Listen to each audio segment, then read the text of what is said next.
Now we're going to explain that just like the eating matzah was a mitzvah that the Eibishter gave to the Yidden when they went out of Mitzrayim, literally. So in a certain sense, the mitzvah also applies to us going out of Mitzrayim spiritually. We're going to explain that. In a commotion of Stavu al Achilas Matzah. Thank you, Lee. Commotion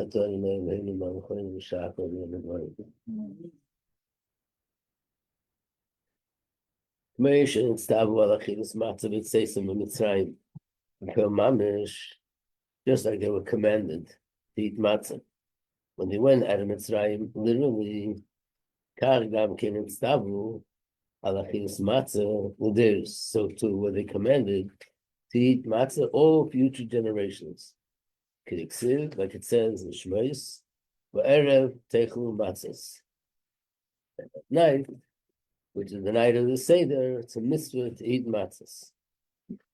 And I think we mentioned this in the beginning, even though we eat matzah the whole Pesach, but the obligation to eat matzah is really the first night. It means if a person chooses to eat matzah the first night of the Seder, or if you live outside of Israel, then both nights, and the rest of the Pesach he doesn't want to wash. I don't know when he can do it Shabbos, but if he's not going to eat matzah, he's not violating anything. The Gemara says, by saying these words, "Ve'erev techlu matzahs," Hakosov kov oy choiva.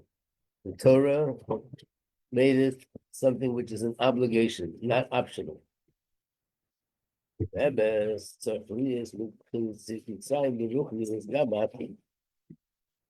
really Yitzis Mitzrayim is something which we experience now, just like we experienced then. And then we physically went out of Mitzrayim, and now we experience it in a spiritual way. Every year has two souls. Nefesh Bahamas, we have the Nefesh Bahamas, and Shekas Meklipas Lego. Its source is from Klipas Lego. What's Klipas Lego? Shasham Sheresh Ayin Umas. Klipas Lego is the source for the 70 nations. And the 70 nations, where do they come from? What is their belief? We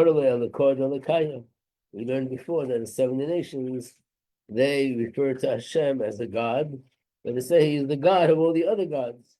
So they attribute sort of divinity to other forces, whether it be the sun, the moon, the constellations, or various forces in nature. Or they say that Hashem is stronger than them, and He's in charge of them, He can control them. Pinas Yesh. That means they consider themselves Yesh, as we explained all along. Yesh means a separate, independent entity of Hashem. That's Nefesh Bahamas. Nefesh Elokis, but the Nefesh Elokis, where does that come from? That's in Tanya, the second chapter. Chelik Elokah Mimal. It's part of Hashem.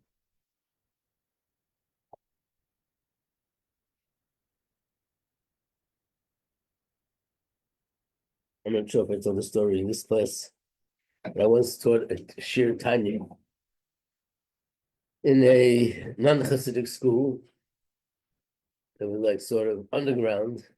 Doesn't mean literally under the ground. It means the school didn't know about it because they wouldn't allow Bachrim to study Tanya. They can learn whatever they want, but Tanya they weren't allowed to study.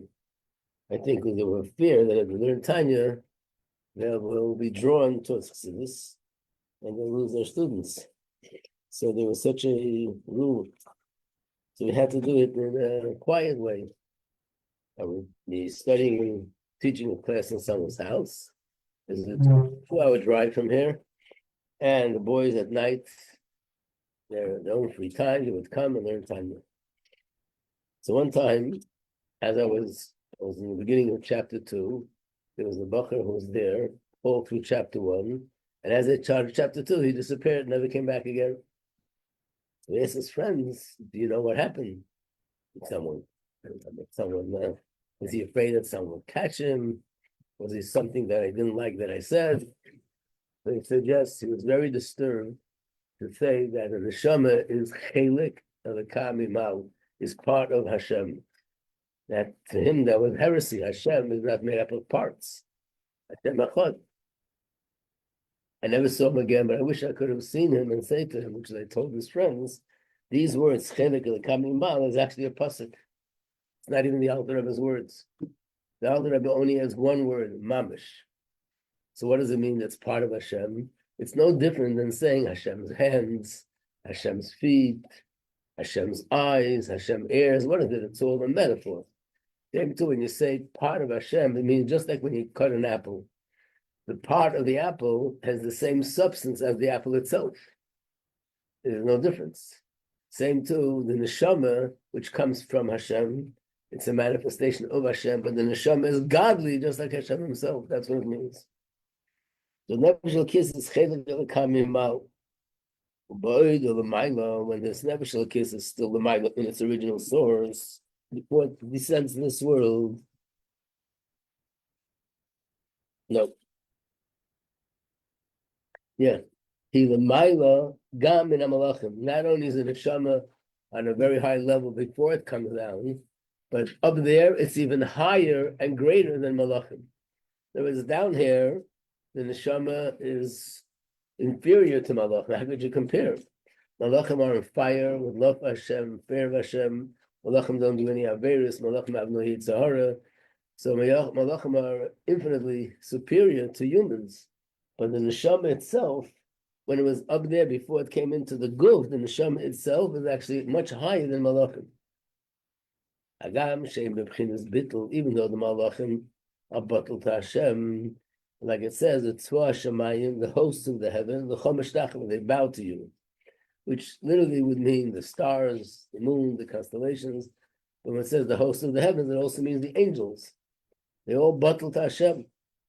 They don't have their own desire. They are just they're just there to do whatever Hashem wants, that whatever shlichus Hashem gives them.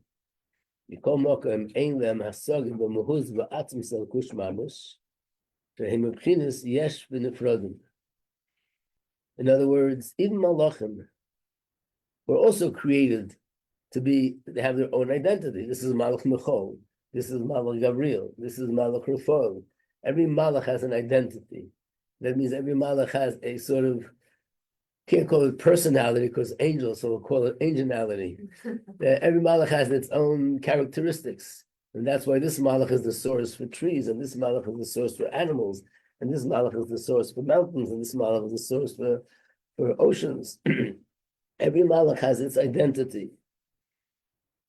And therefore, so they can't really comprehend Hashem's essence the way Hashem knows it, because then they wouldn't be able to be separate than Hashem. They would just be totally lost. Not only that, but Hashem's infinite light would be revealed to Malachim, the Metzias, Kamei, Shehu, Kamei. They would become bottle b'Metzias, and they would be non-existent. And if you remember, I don't think he brings it here, you remember the other Maimon we learned, that there was a situation with Malachim, the morning, and Hashem took his little finger, and he pointed at them, and they were all burnt. What does it mean? He put his finger, what happened? He transmitted an energy. So Chassidus explains, it means that Hashem allowed them and exposed to them a little bit more godly light than they could handle. Just a little bit, like that's what the little finger is used.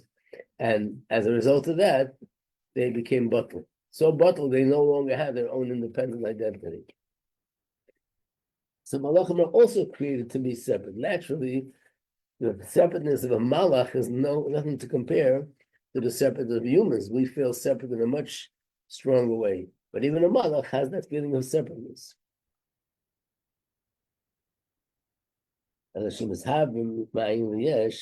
So how they created? Are they tzimtzum? The helam ha'er. Hashem hides his light. Mahasagos, they shouldn't really perceive him and understand him the way he is. And if they don't see him and understand him the way he really is, they'll be in Pchinas Yesh, because if they would be revealed to them, they wouldn't be able to last as a separate, independent identity. Actually, yes, but still they're bucking. The awesome, the mere fact that they know Hashem is having ma'ayin, they know that Hashem is creating them every second from ayin, and this is where the malachim stand. In other words, they feel this bittul on a constant basis because they're constantly aware that without Hashem's energy, they wouldn't exist for a second. But on the other hand, Hashem doesn't reveal it fully because then they also wouldn't exist.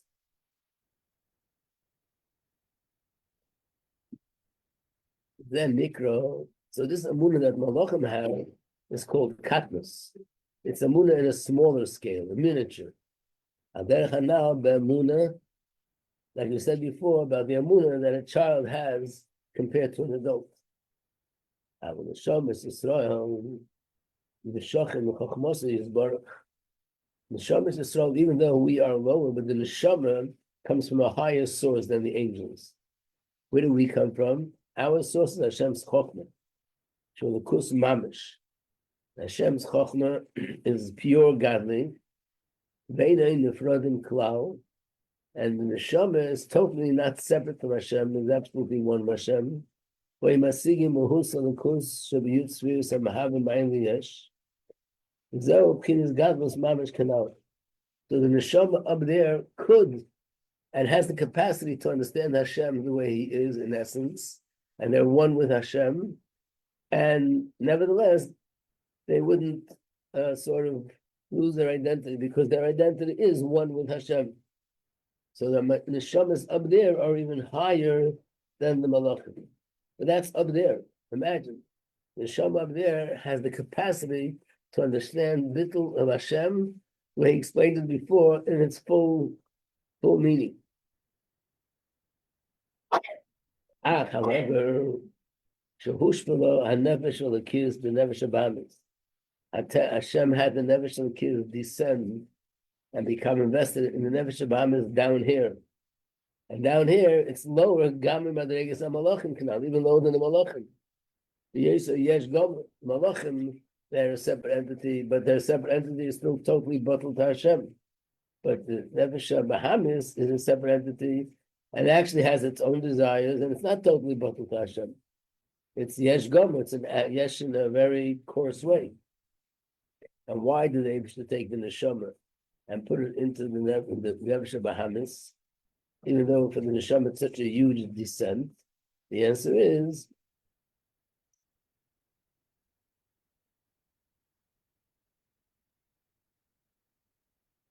the Nefesh Samata v'gam madregas hamalachim v'yosef yesh gomer kidei that the Nefesh Halkish should transform the Nefesh Abamis, but to the end of the day, bitla yesh. The Amunas umana now. So it means the Neshama has the power to transform the Nefesh Abamis, that the Nefesh Abamis should at least have that lower level of Amunah, which we call bitla yesh, the katnus, which means it's the level of Amunah in a smaller scale. But the Neshama itself really possesses, in essence, that Amunah on the higher level.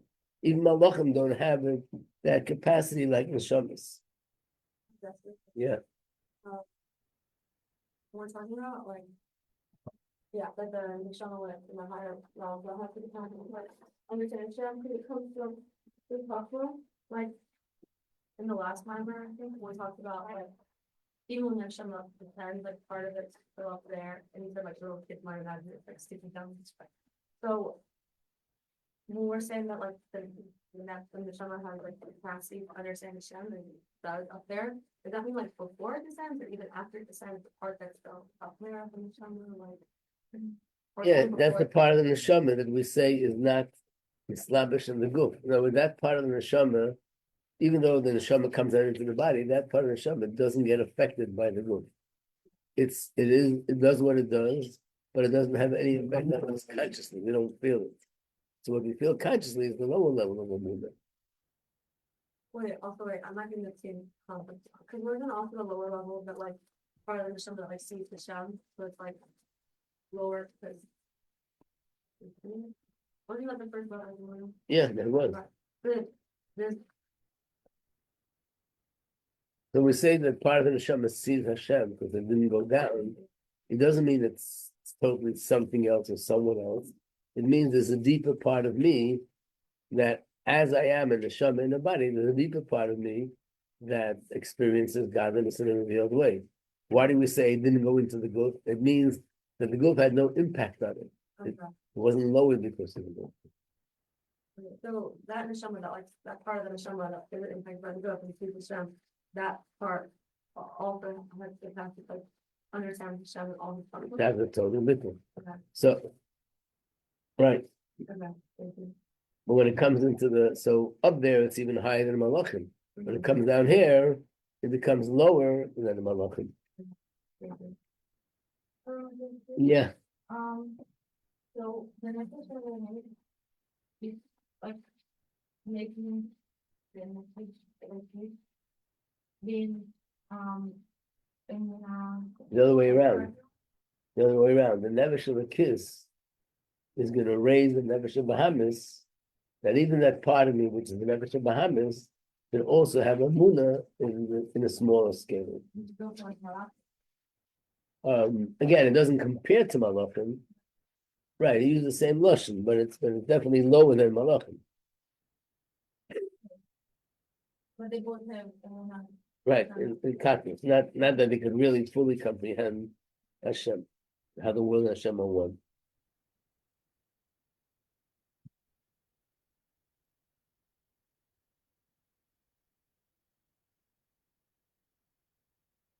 There's so Yitzis Mitzrayim. This is what it means to have Yitzis Mitzrayim, Canal, Shebechol Yom, every day mamish. That every day the Nefesh Elokis is affecting the Nefesh Bahamas and should go out of its limitations. Achi Agia Lema Bekrishma Havaya Lekenu Havaya Echad, that Hashem in the world is one. This is something which is unique to Yidden, that they can understand how Hashem in the world is one. So first of all, the neshama itself can't feel it because the Nefesh Bahamas doesn't let the neshama be the way it's supposed to be. And the guf doesn't let the neshama feel what it's supposed to feel. The guf and the Nefesh Bahamas both slow down the Nefesh Elokis. So first of all, the Nefesh Elokis is able to let go of that grip, and letting go of the grip and experiencing and understanding how Hashem and the world is one, that's Yitzis Mitzrayim on a smaller scale. So the Mitzrayim is the Nefesh Bahamas and the Guf. They don't let me see Hashem the way it is, be'emes. So if a person davens and thinks into the words of Shema Yisrael, and he meditates on it to the point that he's able to have that understanding that Hashem and the world is one, that means that by doing that, he goes out of his personal mitzvah.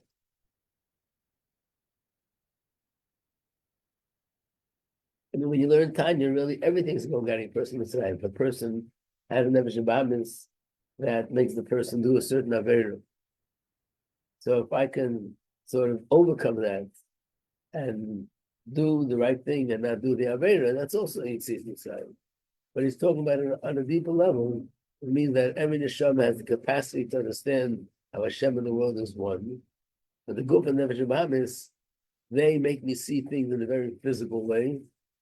And therefore, if a neshama could meditate in davening on the words of Shema Yisrael to a point that I begin to see the world and Hashem as one, that means I've freed myself, I liberated myself from the limitations that the Nefesh Bahamis and the Guf cause for me, that I shouldn't be able to see the emes.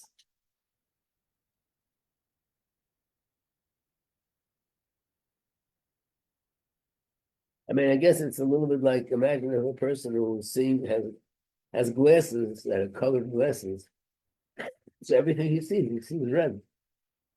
He can't see it in the right light that it is, because he sees it through the glasses. The only way he could see it the way it is if he takes off the glasses. The Nefesh Elokis can't take off the Nefesh Bahamis. because Nefesh Bahamis and the guf, that's what keeps him alive. If he lets go of Neshama, but it means figuratively speaking, yes, he can leave the Nefesh Bahamis, meaning he leaves the effect that it has, and is able to see things the way they are be'emes.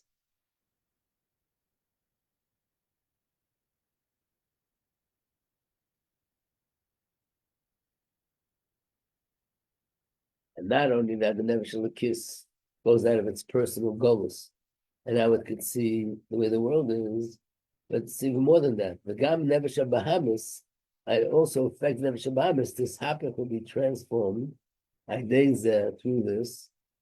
The day azu to this understanding, Shariu Masig Mizbeinim B'Seichel Anushi, to Menafshe Bahamis. He's thinking about this subject, using human logic about things in this world, and that's how he explained it to himself. And that's what it means. In the Gemara it says, "I'm a spavo." When a person davens, so she'itin einav lamata v'libay lamayla. Einav lamata means your eyes should be downward, and your heart should be facing upward. Literally, it means your heart should be down, so nothing will disturb you in the middle of davening. But your heart should be high, soaring high. But here he's saying a deeper meaning to that. It means Liba in the Maila, his heart is up there. He's being misguided in the essence of Hashem, how Hashem is Meruma v'Nizgav is so high, is higher than all the world. And everything in the world is insignificant compared to him. You do the work, the Maila that we explained before. Or in other places, it explains it even in more detail. But at the same time, his eyes should have to be down here, Gamkin. The Hainu, not in a way that you get carried away and sort of the world doesn't exist, but that the world which is perceived as something separate from Hashem, eating and drinking and money and business and all that, I should understand that this is also bottled. And everything that Shabbat is involved in is also bottled to Hashem. And that's the ultimate Yitzias Mitzrayim.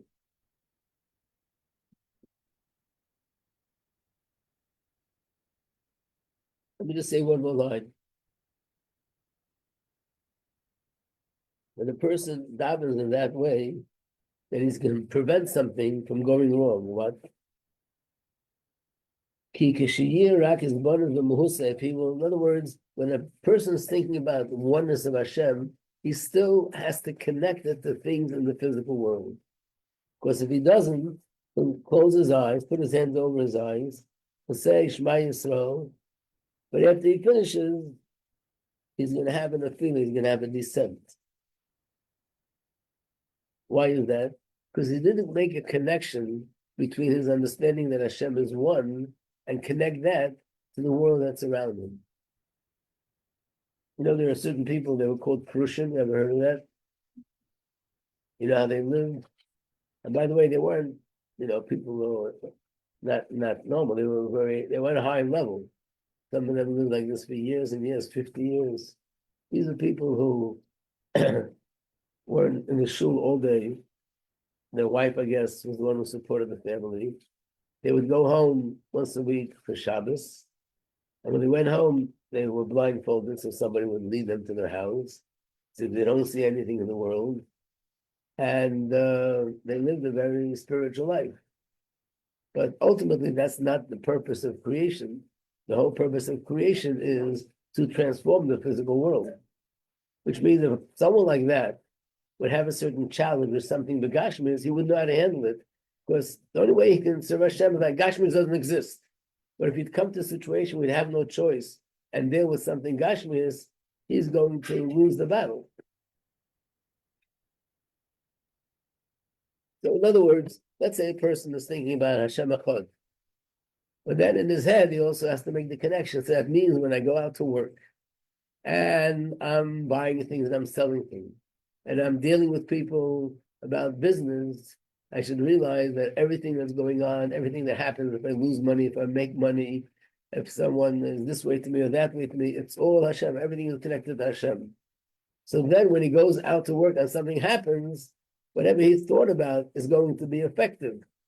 But imagine if he doesn't think about that. He just thinks about Hashem as one in a more abstract way. He doesn't connect it to anything practical, anything that's sort of down to earth. So when something down to earth happens, he doesn't know how to make that connection.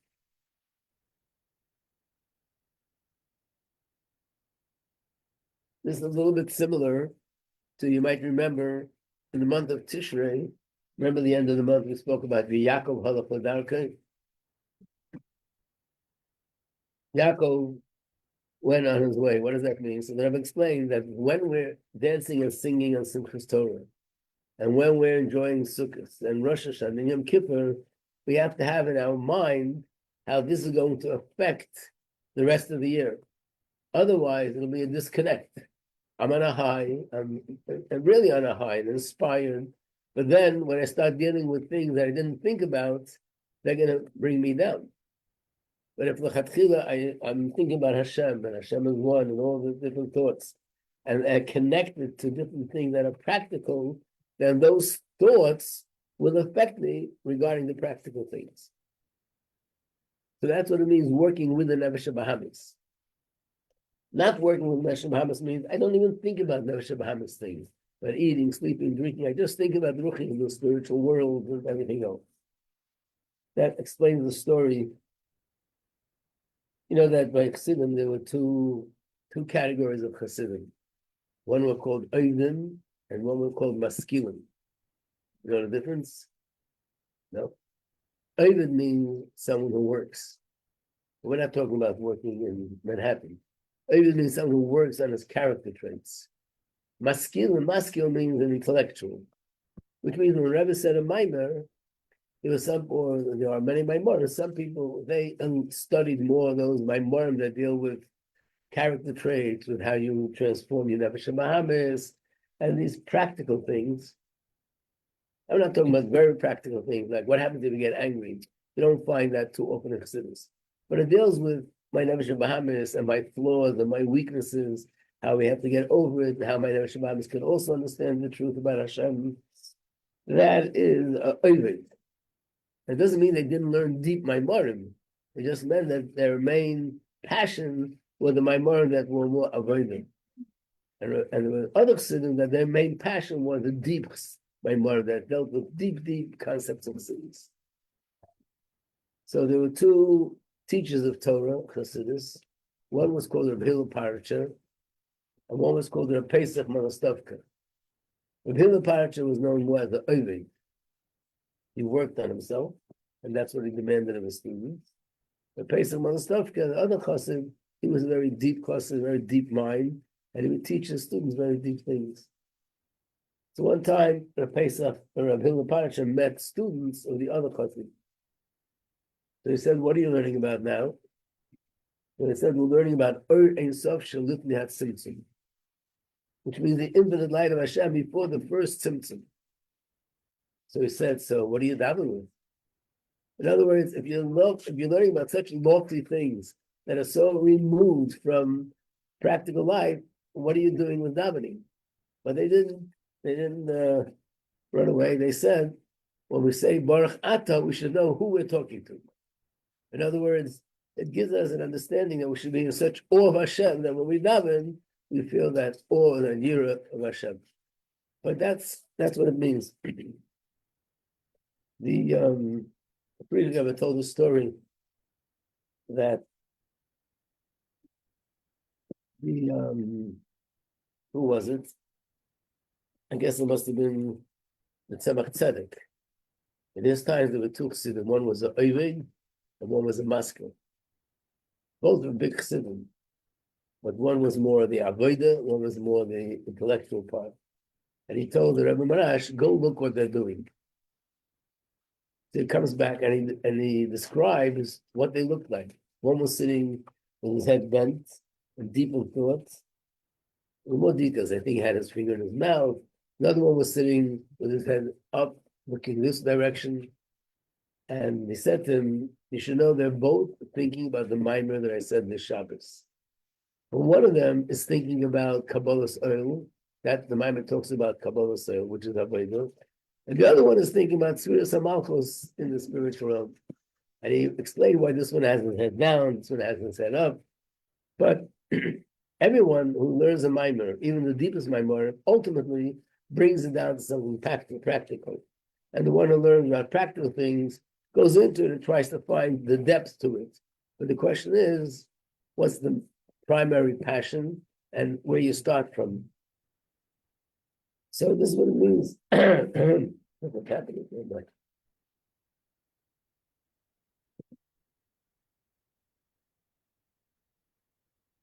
what he's saying is if a person would daven and just focus on the pure spiritual meaning of davening and not connected to Nefesh Bahamis, which means not connected to the things that relate to my Nefesh Bahamis, which is eating and sleeping and drinking and doing business and everything that a Nefesh Bahamis does. If I don't connect the thoughts of Bittul to that, then when things like that come up, I'm going to fail the test because even though I was inspired, but inspiration doesn't have a connection to this. It's not connected to this. And it's not going to inspire me in this area. It'll inspire me to understand the greatness of Hashem, but it's not going to inspire me to overcome this test.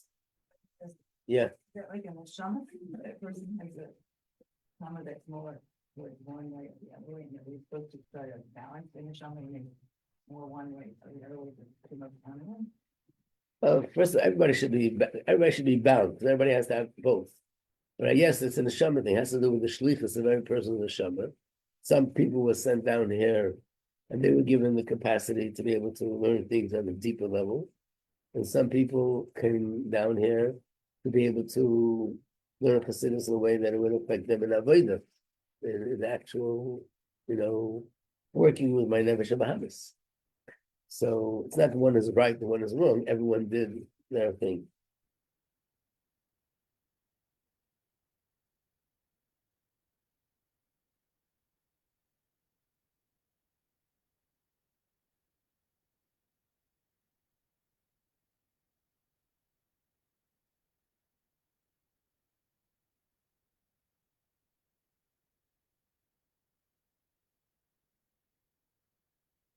So that's what it means when you daven, your heart should be up there, but your eyes should be down here, meaning whatever you're experiencing in davening connected to things down here.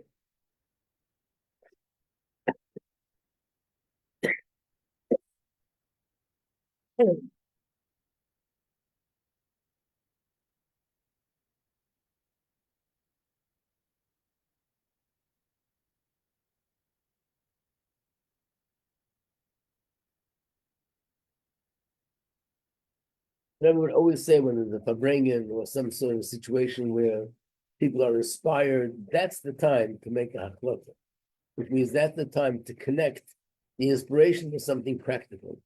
And the practical thing is like the anchor that holds it. But again, the inspiration could be true inspiration, but it's going to fade away. It's going to fly away because it's not connected to something practical. And when something practical will come, that inspiration won't help me. But initially, when I do have the inspiration, like here, when the person is davening and Leni Krishma, and he thinks Hashem and the world is one, it means that he's thinking that when I go to work and when I do this and this, it's all one with Hashem.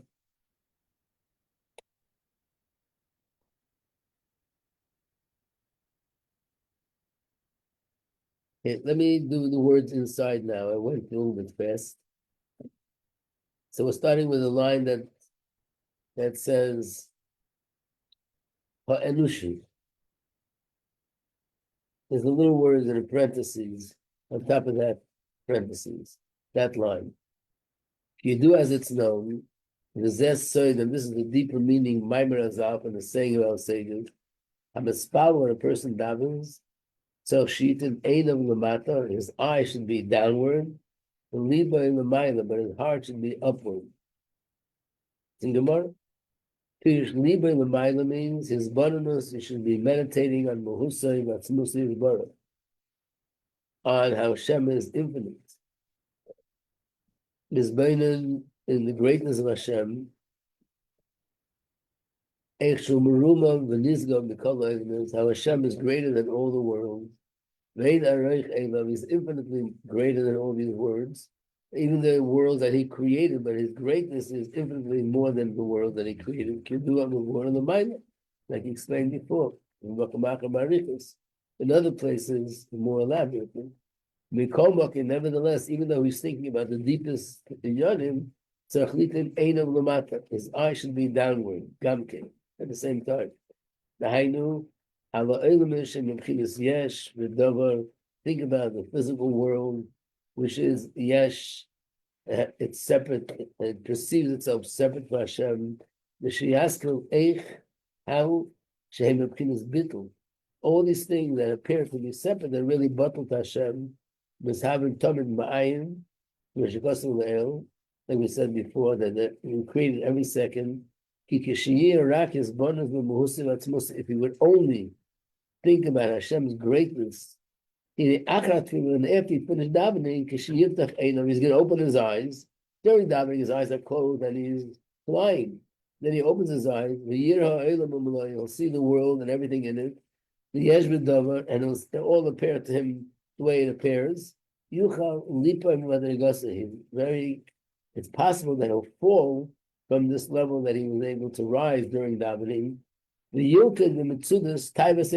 actually get caught in the net of the passions of the physical world. After that, he just davened because he didn't make the connection. The yasa hayesh ikar, and in fact, the yesh will be the ikar, and the idea of bittul will be secondary to him. Like it says, Haisayif einecha ve'einenu. I guess it means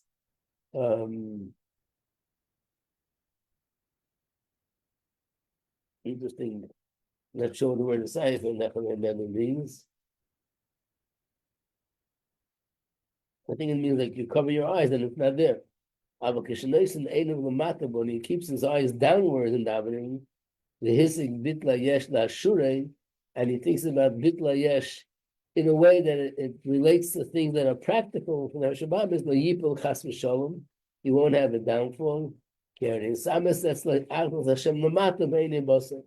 Because then he thinks about Hashem as one and applies to things that he sees with his eyes of flesh. It applies to his business. It applies to things that he's doing with other people. It applies to everything. And that's what we call Yitzias Mitzrayim. Nefesh Elokiz goes out of Mitzrayim, and also Nefesh Bahamas goes out of its Mitzrayim. And in order to accomplish that, he's going to explain that's why we need to eat matzah every single year. Okay, to be continued. I hope. We'll see what happens tomorrow. I can't read this again. What? Yeru? That we'll see with our eyes godliness. But where do you see that? What? I thought it in page 4. It was like when you just was in the point. Yeah, I said it. And then Maybe I lost you. I lost you all right. So I thought you. I also. yeah.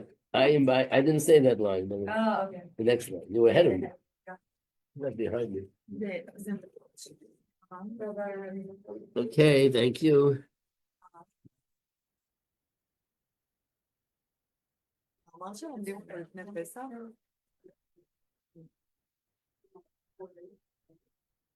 Thank you. You're welcome. Thank you. Thank you so much. You're so positive.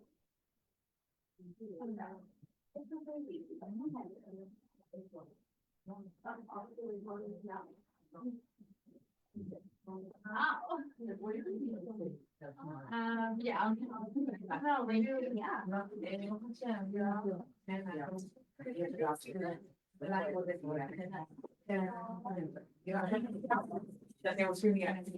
Were you there?